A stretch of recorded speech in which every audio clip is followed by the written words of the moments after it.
자, 그러면 결론적으로는 자, 우리가 해야 되는 게 무엇일까요? 이산화 탄지에서 이거 어떻게 처리할 것이냐 이거야. 그래서 제가 아까 서두에 말씀드렸던 것처럼 자, 우리 데이터 분석가들은 이 데이터 삭제에 대한 두려움이 좀 있어야 된다라고 말씀드렸잖아요. 자, 그래서 그러나 삭제시키는 것도 하나의 방법이기도 해요. 방법이기도 하지만 그러한 부분들은 이제 영향을 주는지 안 주는지를 꼭 고려를 해달라는 걸 말씀을 드리고 싶고요. 기준만 좀 정의를 다시 하면 격집값 처리 기법인 삭제 기법과 대체 기법을 그대로 이상값에 대한 처리 기법으로 쓸 수가 있습니다. 예를 들어서 아예 목록을 삭제를 할 수도 있고요.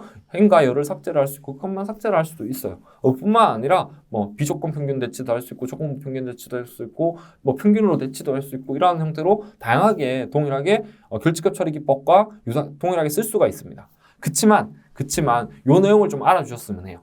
자, 극단치 기준 적용을 한 삭제 및 조정이에요. 즉, 극단치 기준을 적용을 한 삭제 및 조정인데요. 자, 극단치는 논리적으로 존재할 수 있지만 극단적으로 크거나 작은 값을 이야기를 하죠. 여기에다가 특정 기준을 주겠다는 거예요. 그래서 평균값, 표준포차, 사무리수, 범위에 대한 극단값 등을 기준으로 딱 거기에 위치하는 기준값을 딱 대체를 해주겠다라는 의미입니다. 자, 그래서 첫 번째는 극단치 기준을 제거해요. 그래서 극단치 경계를 벗어난 이상값을 제거. 아까 요 동일한 겁니다. 자, 절단입니다. 극단치 경계를 기준으로 특정 비율만큼만 요 값을 기준으로 해서 특정 비율만큼만 삭제하는 방법이 있습니다. 예를 들어가지고 10% 절단하고요. 상하단 5%에 해당하는 데이터는 제거합니다. 라는 거 이따 사례에서 여러분들 보시게 될 겁니다. 자, 조정입니다. 그 경계값으로 이상값을 바꿔주는 방법, 대체를 하겠다라는 방법인 거죠. 그래서 이러한 것들 잘 판단하셔가지고 여러분들 이제 적용을 해주시면 되겠습니다. 이번에는 이상값 탐색 및 처리에 대한 실습을 해보도록 하겠습니다.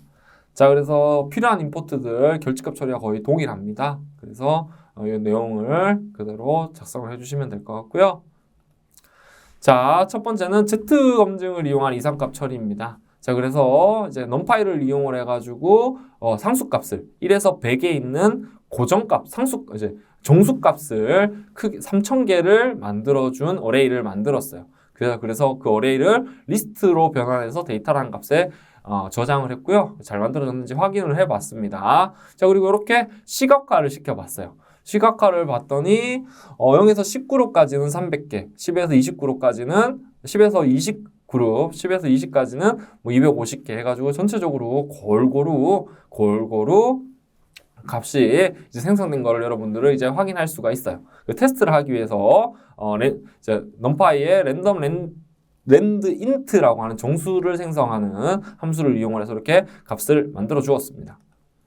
자, 그리고 나서 현재 만들어진 데이터에 대한 정규 분포가 어떤지를 확인하기 위해서 평균과 표준 편차를 구했어요.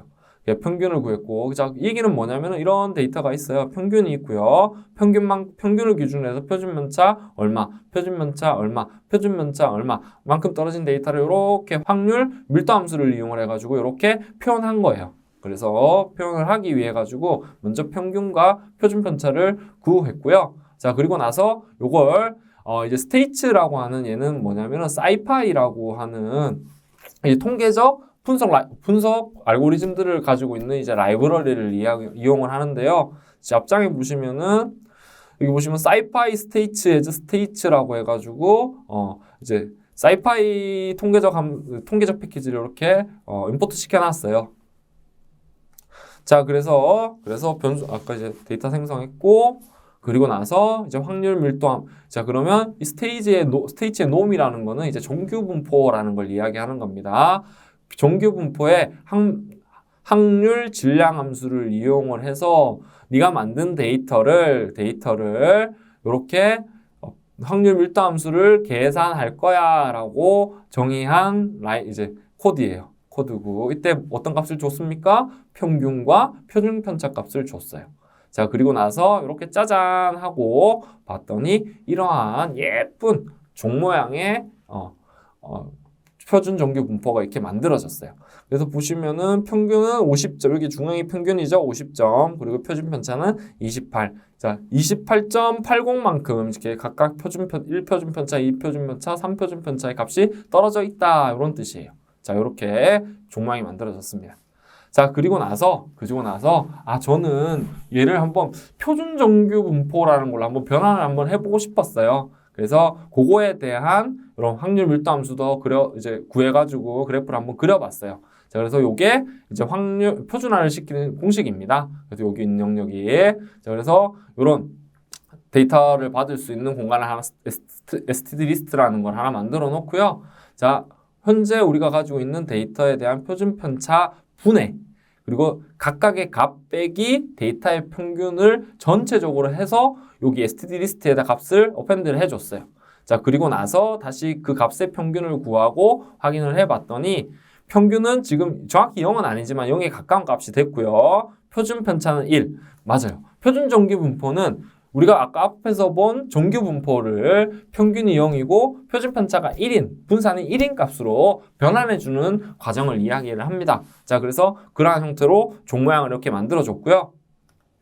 자, 그러면 이제 본격적으로 이상값을 추가를 하고 이제 삭제하는 작업을 한번 해볼게요. 자, 처음에 만들었던 우리 이제 정규 분포상에 있는 데이터 평균이 아까 50이었고 표준 편차가 28.5였던 걸로 제가 기억을 하는데요. 자, 그 데이터를 OLD 데이터라는 곳으로 이제 카피를 해왔어요. 자, 왔고, 자, 그리고 나서 이상값을 한 10개만 이제 만들어 줄 거예요. 10개만 만들어 줄 건데, 자, 여기에다가, 우리 현재 있는 데이터에다 곱하기 2를 한 데이터 값을 이제 인서트를 해줬습니다.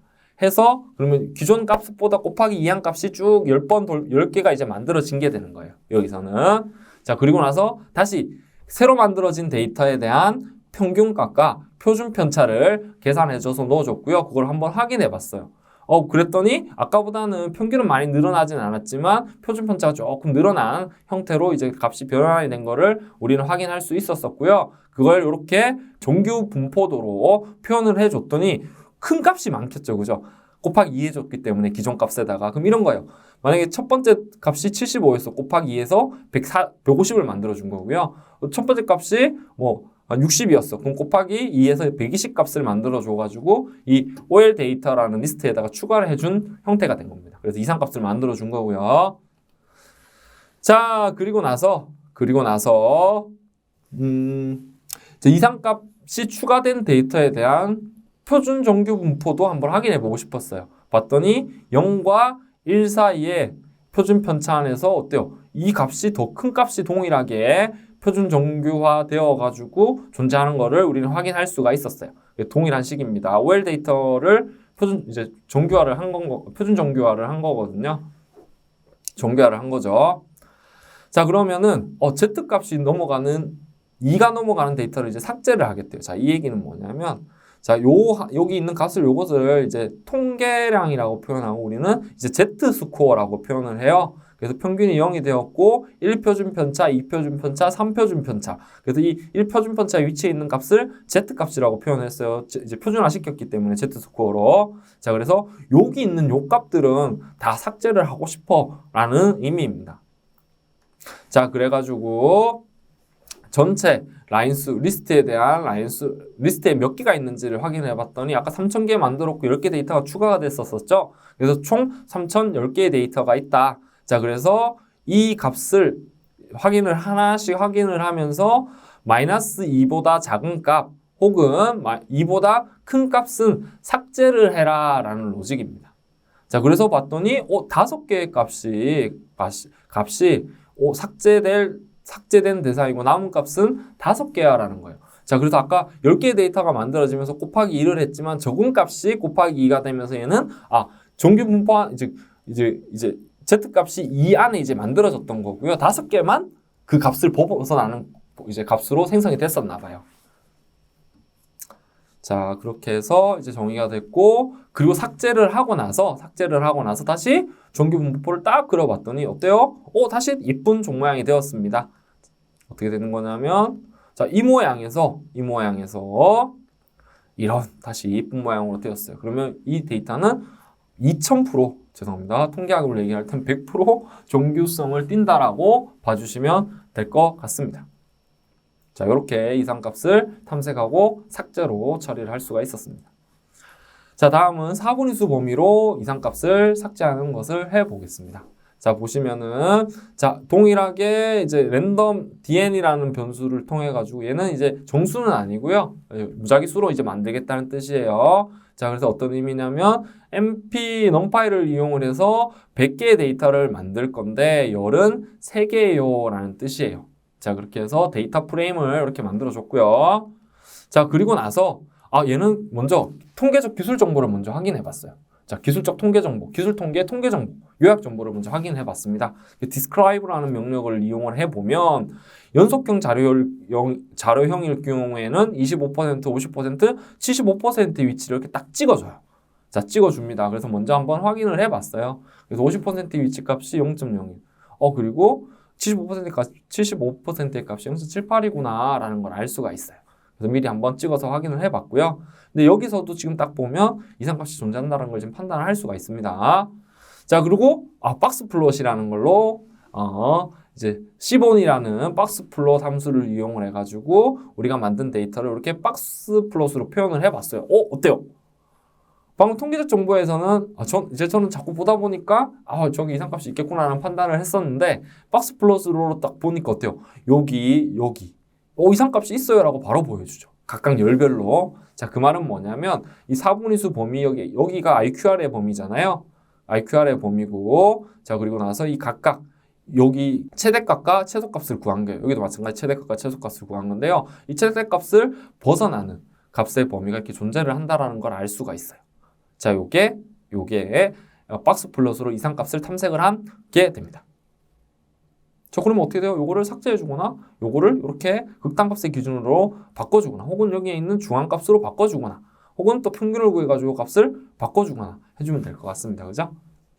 자, 그래서 이상값을 계산하는 함수를 제가 이렇게 하나 만들어 드렸어요. 그래서 여기다가 데이터 프레임을 딱 넣고요. 그리고 우리가 찾고자 하는 데이터 프레임의 열을 딱 집어넣고요. 그리고 지금 여기 보면 웨이트 값은 별로 따로 안 줘도 되거든요. 안 줘도 되는데 웨이트 값, 범위가 되는 기준값, 극단치를 이제 최대값과 최소값을 판단하는 기준값을 여기 값을 딱 주게 되어 있어요. 그러면 그 로직에 따라 가지고 퍼센타일 계산하고 IQ 4분위수 범위 계산하고 최소값과 최대값을 계산해 가지고 요런 그 값의 인덱스 값을 딱 반환하는 함수를 하나 만들었습니다. 자, 그래가서 박스 데이터를 딱 던져봤더니 68번 인덱스가 비열에서는 이상값이여라는 결과값을 리턴을 해줬어요.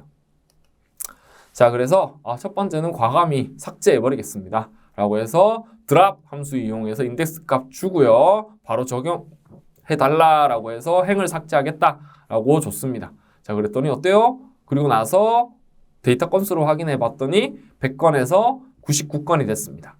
자, 그리고 근데 어때요? 단점은 뭐예요? 다른 열에 있는 그 행값도 같이 삭제가 되죠. 자, 그래서 B열에는 이상값이 삭제시킨 걸 확인할 수가 있어요.